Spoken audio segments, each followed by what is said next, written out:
mean, the essence of presence practice, the essence of non-duality is what we really long for is already happening, is already present. That there is no separate self, there is no story you have to remember, there is no agenda you have to follow. There is no other place to get to, and there is nothing to accomplish. And there is no separation, there's no separate beings suffering apart from you.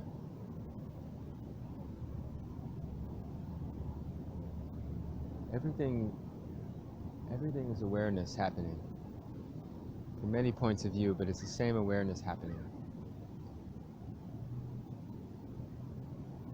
So the rigid distinctions, and both in space, between beings, and in time, things to accomplish and things to do and places to go, is just a dream.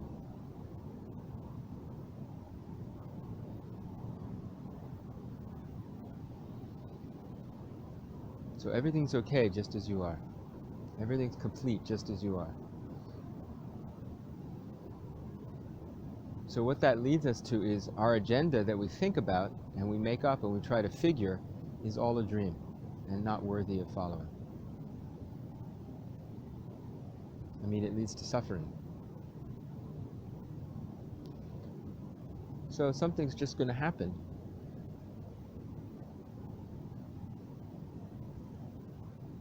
We either watch it and we feel what we feel, or we don't watch it, and it's okay. But if you're not watching it because you have a drive to watch it, but you don't watch it because you have an idea that watching it is bad and you have to insulate yourself from these bad things, if you have that habit a lot, you're going to suffer, because there's a lot of bad things and you'll just be running away from them all the time. You know? And you notice that after a while, or you don't, but if you do, that's good, because then you'll change that habit. And if you make yourself watch when you don't really want to, there's probably nothing much good that's going to come out of it. And you can make yourself do a lot of things. Maybe, I know I fall more into that category. Making yourself do things that you think is, you have an idea is ethical or something, but it might just be putting you through a lot of laborious thinking and worrying and concern, and you less attuned to the beauty of life, which means that's going to be your effect on other awareness points in the universe. There's less joy. So the first thing is, there's no right and wrong. We know that that's just a dream.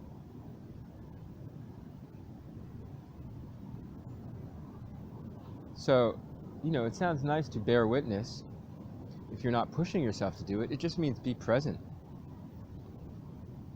with what's happening. But if you're pushing yourself to and your heart doesn't want to, or feels that way, it's probably going to cause suffering.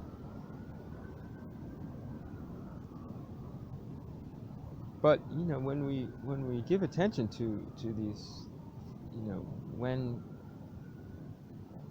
difficult situations come about, there is a part of us that wants to observe, and there's a beautiful part. It's like, because we want to be involved. We want to feel our connection to those beings and realize our oneness with them.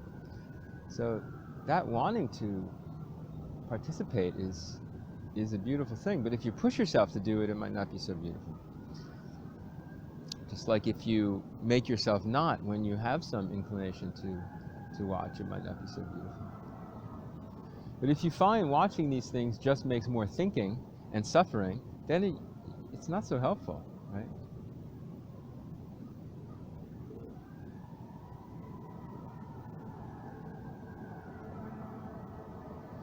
So there's no way to figure it out. There's being present and letting go. Trying to relax your thinking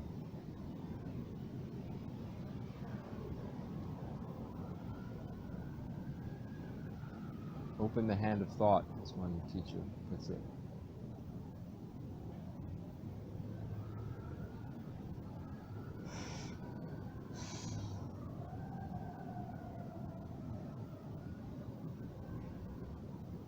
And just realizing whatever thinking mindscape that you create, whatever scaffolding, construction of what's right and wrong you create,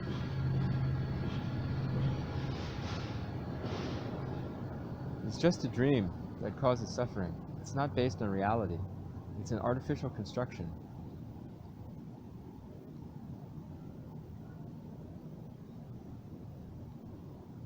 And it leads to division, sense of separation, sense of lack,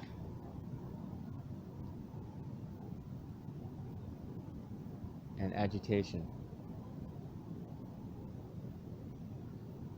These can be the three.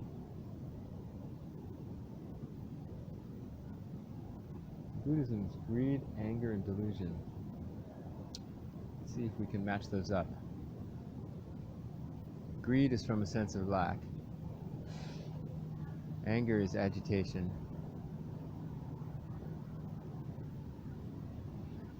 And yeah, in a sense, confusion is feeling cut off. Not belonging, because then you're lost.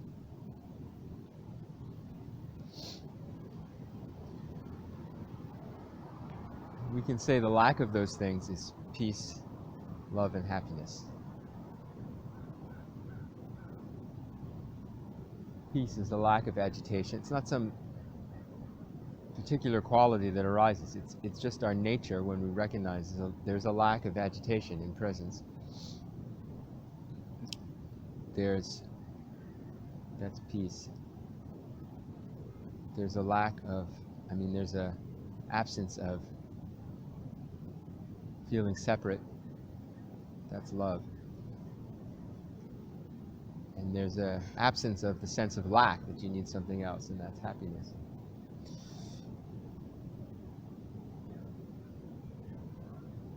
They're all the same thing. This is just one way to feel about it with words.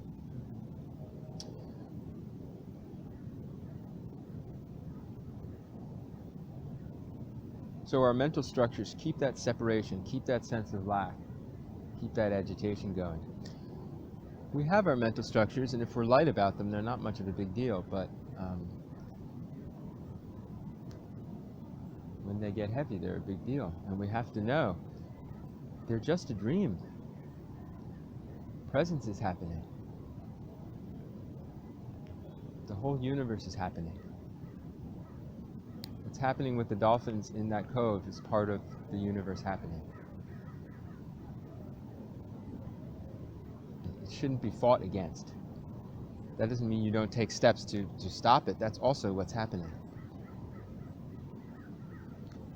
But you don't need that sense of rejection.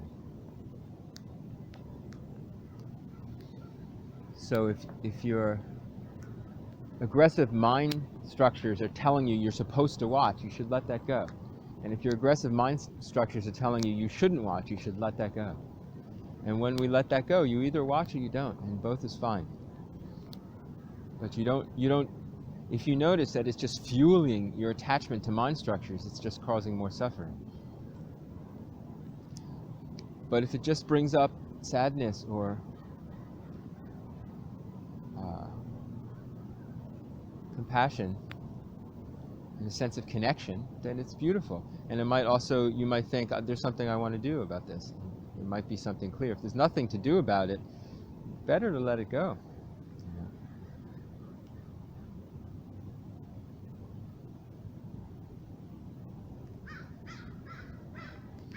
But this is hard, it's hard for all of us, hard for me too. We have deep habits of going to our mind to figure things out. And we just have to notice again and again, that's not free. That's not freedom. It's not joyful. Presence is happening and we're missing it. Presence is what's joyful and free. We can enter into it. And then in presence, whatever we do is fine. And out of presence, whatever we do is going to have some suffering or some discontent. If it's light, it won't be much of a big deal, and if it gets heavier, it will be.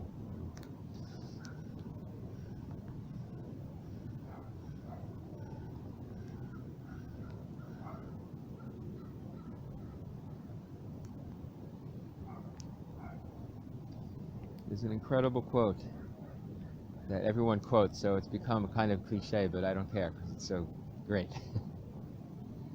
And I was telling Andy, I watched some show this week that I kind of stumbled on when I was watching something else.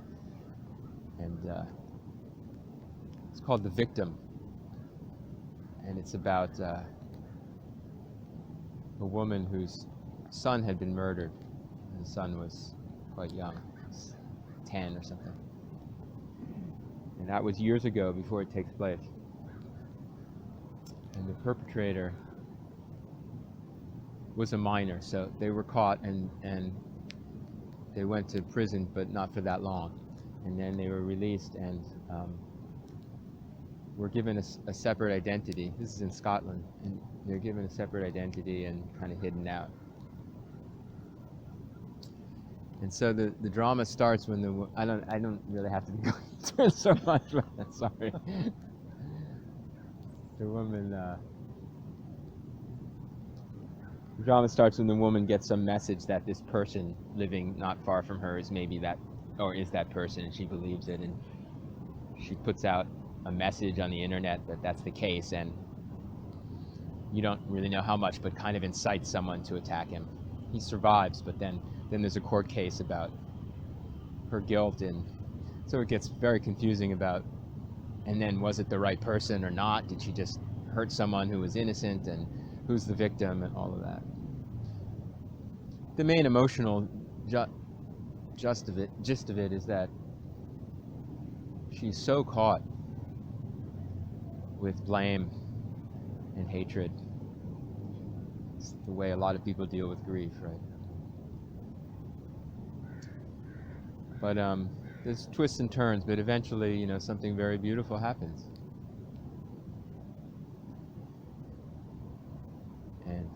And then it ended, and I was surprised with this. Just on the screen came this quote from Rumi: "Out beyond ideas of wrongdoing and right doing, there is a field. I'll meet you there."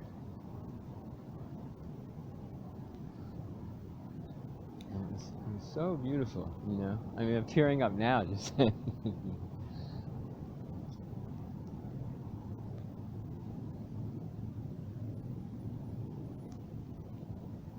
So that's love. Love isn't right doing. We confuse it with that. That's the mind. Out beyond ideas of right and wrong, there's a field, and I'll meet you there. That part is so beautiful.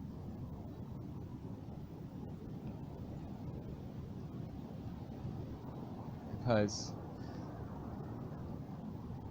not only is it free of that agitation of right and wrong, we meet each other there. We become belong. We belong. We become not alone.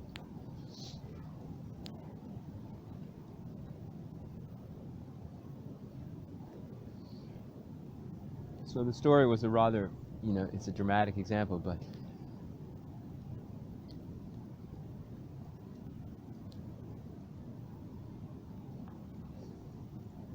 these ideas of justice, right now it's very in vogue to talk about justice, and there's no peace without justice, and I understand that, but and some of the motivation for justice is coming from love, but in a certain sense we should distinguish. Justice and love are different, and justice is pretty problematic.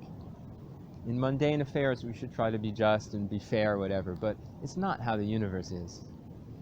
It's just our idea, and everyone has different ideas of what is just and what is not. But love and compassion is something else. It's not thought up.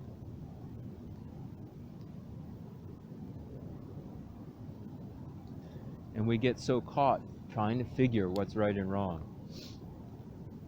And if we can trust love instead, there's a great freedom. But it's not easy, because it's a habit. We have to make mundane decisions. That's where I get caught a lot. It's just there's mundane decisions that need to be made, and it's not clear if it's mundane, if it's important enough, then what's love and what's not is clear to me. But if it's not so big, then you don't know. Love doesn't come into it, or doesn't feel like it does so much. So you're just stuck with thinking. But we can see what kind of thinking is making us more and more caught, and more spinning, and more and more anxious, and we should go in the other direction.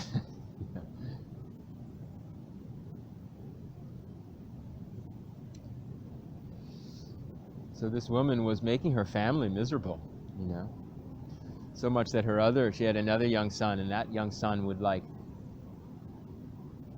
in one part of it, he went to the grave of his murdered younger brother and spray painted the name of the killer, like as if the killer had done it, just so the mother would be upset, you know, because the mother was ignoring him, because the mother is so obsessed with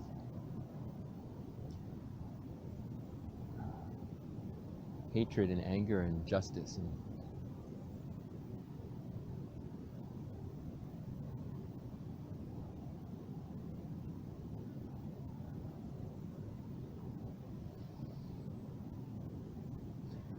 so it's good and healthy to feel love for the dolphins, but really, do we feel love for the people killing them?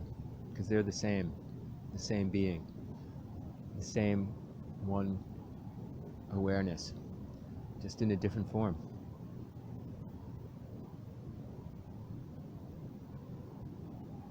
But they're caught by thinking.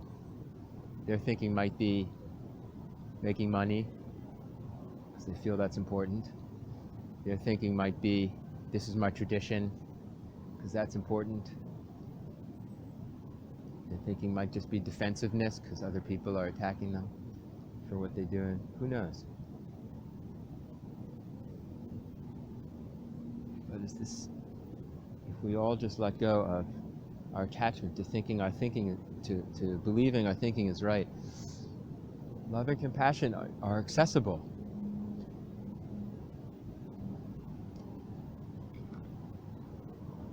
And we can start taking more beautiful steps. There'll always still be sadness and tragedy.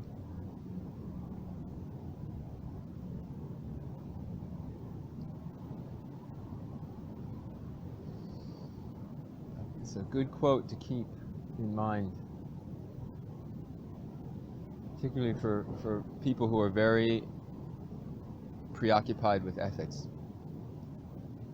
which might very well be coming from a beautiful access to love and compassion, but it gets lost.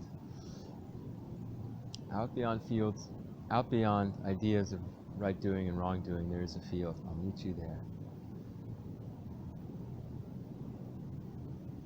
We meet there and we just dance. And the dance is sometimes taking action to help things, and sometimes just dancing. It's not grasping onto ideas of right doing and wrong doing. It's letting awareness be what it is, already complete. It's not, I'm good or bad, I have to be good or bad, I have to attain some task in order to be good or bad, in order to justify myself, in order to prove myself.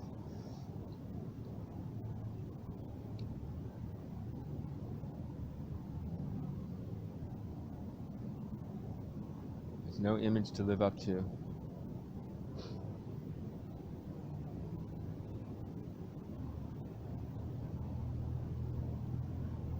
And there's no use in wishing we had done something different.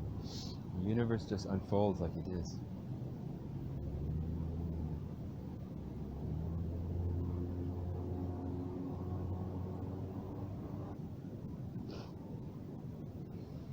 So, you know, personally, I don't tend to look up tragic things. Look at what, sorry? Tragic things like watching dolphin slaughter or seal slaughter or human slaughter, war things or whatever. Because I find it'll, more often than not, it might get my mind into thinking right and wrong and anger and things like that. But also I try not to avoid those things when they come. You know? I at least hear about them happening, allow that in, let that settle.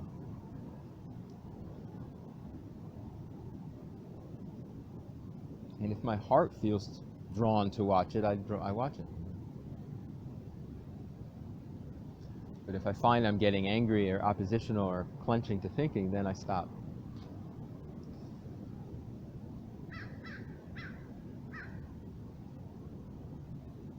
It was so beautiful to the end of that show, and then that quote coming out. I find I get very teary-eyed watching things recently, more than I used to.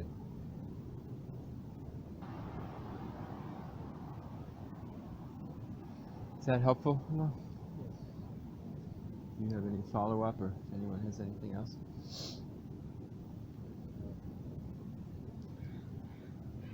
I just find it...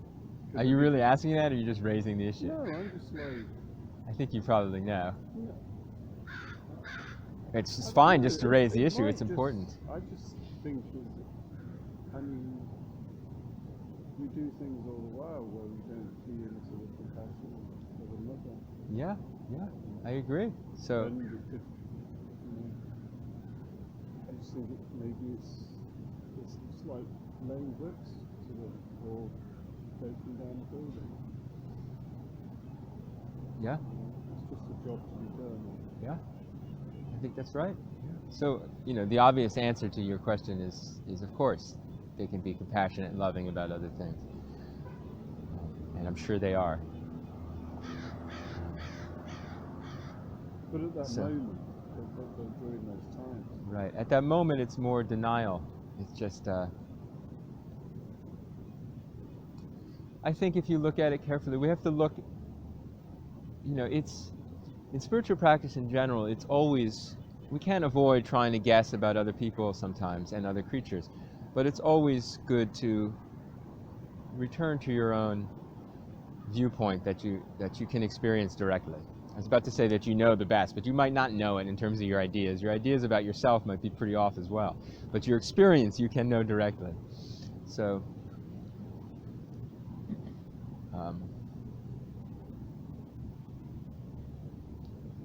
when we're doing something that we either later recognize was unwholesome or someone else alerts us to unwholesome, we didn't realize it was unwholesome. If you realize it's unwholesome, you generally stop, right?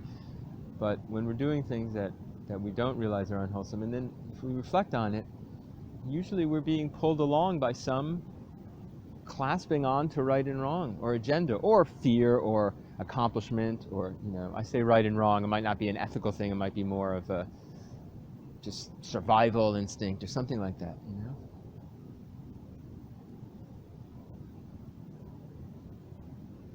Yeah, and also... It could just be habit. Yeah. But if it's a high energy thing, it usually gets to be something beyond habit. If it has some intensity to it, you usually do it because of some stronger feeling. the thing that comes to mind is sport. People actually refer to hunting animals and working with sport, and when people play soccer or football. Yeah, there's an intensity to it that actually allows us to be free from thinking. So this is kind of interesting. That's an attraction. So It's a present. yeah, it is. It is. So there's something even wholesome in a lot of things that have unwholesome parts to it. You become very alive in that moment. I do think that's why people do hunting. More for sport. If it's for money, it's maybe different things involved. But for sport, I think, yeah. And just being out in the so many like fisher people say it's a way to be still out in the woods for a long period of time. That's why they do it. It's beautiful, and that's very wholesome,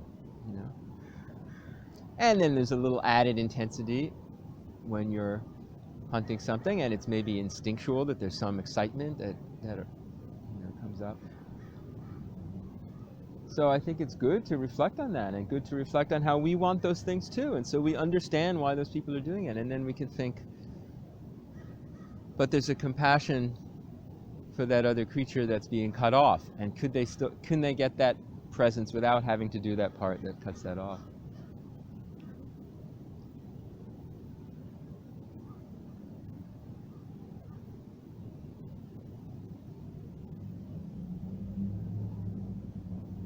And same with us, can we? It brings up another thing I watched. This I happened to watch last night. This is the justification for me going on the computer, is besides emails, I get fodder for the next week's talk. There's this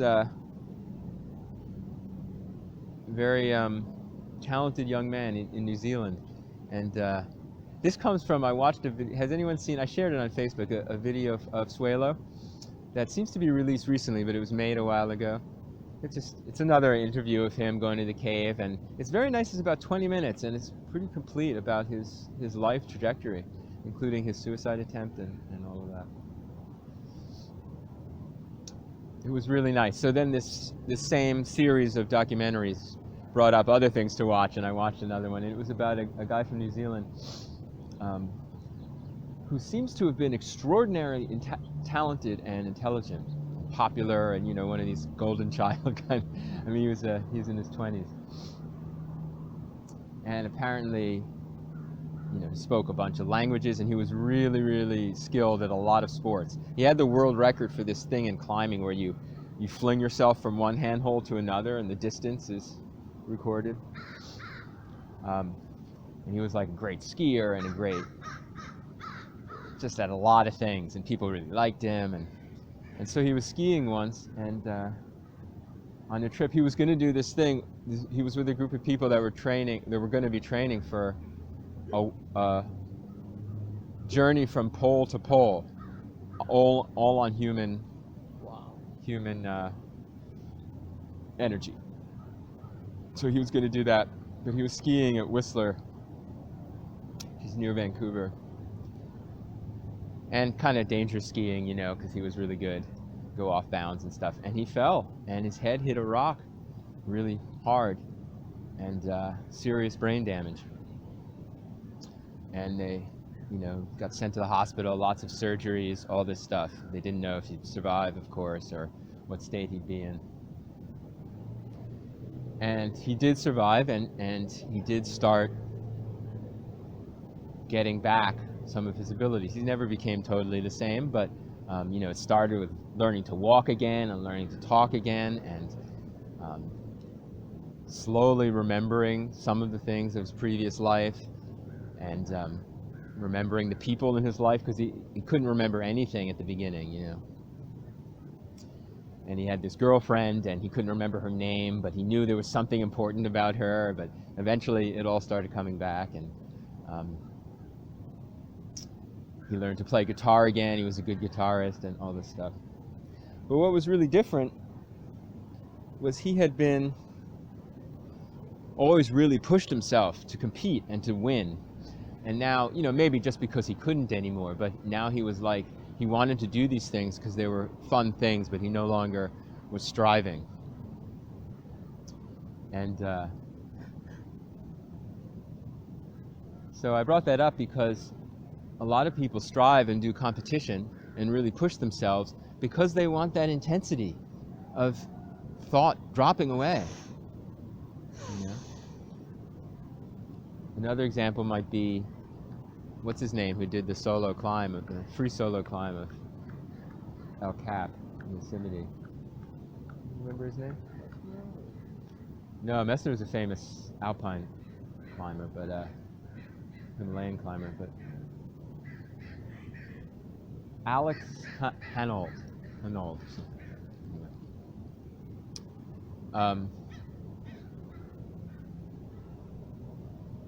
People do these things that are dangerous, or there's a lot of competition, and they get, they arouse the negative aspects of competition, really wanting to win over other people. Do we need that to be alive? Clearly not, because there's many other times we're fully alive and we're not in competition.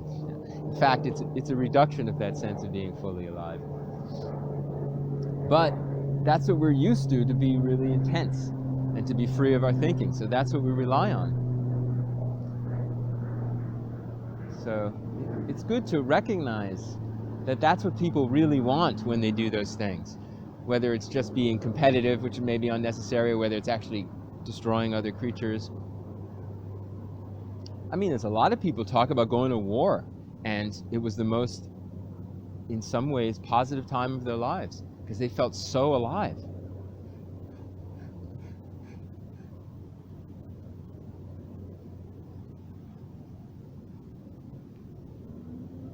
And I think that's part of the reason people sign up, for those who do.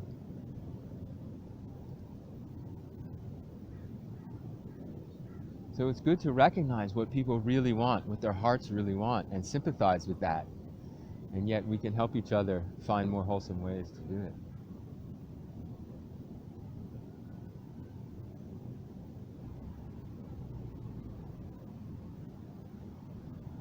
When we're watching something difficult like that, one thing we could ask ourselves is there a way to apprehend it, including everything, including everyone, with compassion for everyone in the situation?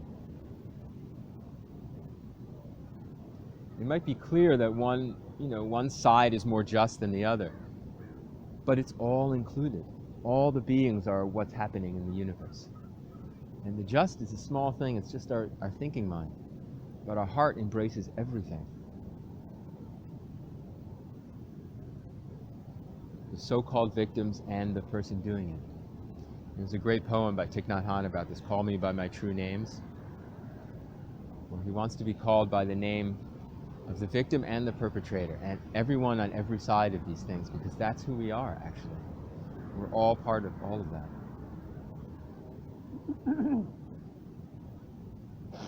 But we don't want to be. We want to locate ourselves as one particular thing, but that's the source of isolation and suffering and loneliness.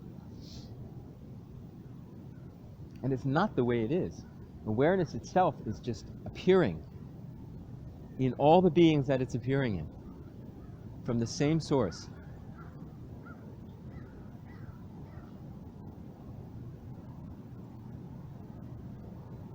And our thinking about who we are particularly, and our goodness or our badness, comes out of that, and then it goes away. It's just something that temporarily sprouts up and evaporates. It's not worth holding on to, but we hold on to it, and that makes us feel small.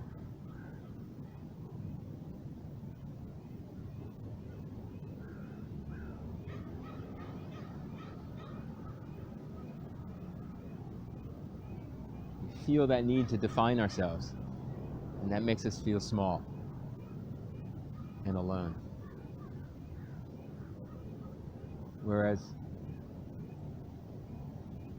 the most beautiful step we can take is not knowing who we are. I have no idea. Being willing to forget everything. And practically speaking, we should remember some things, it's helpful, but really, in presence, forgetting everything. Who I was before, who I was yesterday, who I was last year, I don't know. There's just this happening. I don't know who I'm going to be next year, and I don't care, because it won't be who I am next year, it'll just be my thinking of the future. It's just thinking. Yeah, a guy is suffering from ALS at a very young age. I was reading he wrote an article about how he really started living after his abilities were diminished. Yeah. Because he has a more heightened awareness of whatever he could do at the moment. Right. And he said, just putting a cup of tea to my mouth seems like a gift. Yeah. Yeah. Who's this? I don't remember his name. He's in his 40s and he suffers from ALS and he doesn't have too much time to live. He wrote about his perspective. Yeah, I mean, that's a perfect, beautiful example. And then in spiritual disciplines like Zen, that's exactly what they say. You know, chopping wood, carrying water is the miracle of miracles. Have a cup of tea is the great teaching of Zen Master Zhaozhou. Everything is that. That's what life is actually happening, but we ignore it and hold on to the definitions of me and right and wrong and all that stuff. Comparing to others. Comparing to others, measuring up, not measuring up, feeling shame and guilt or pride. And it all keeps us feeling separate and not accessing the peace, love, and happiness our heart really wants, which is let go of agitation, let go of separation, let go of lack, which is naturally what happens when you just release all the clinging of thought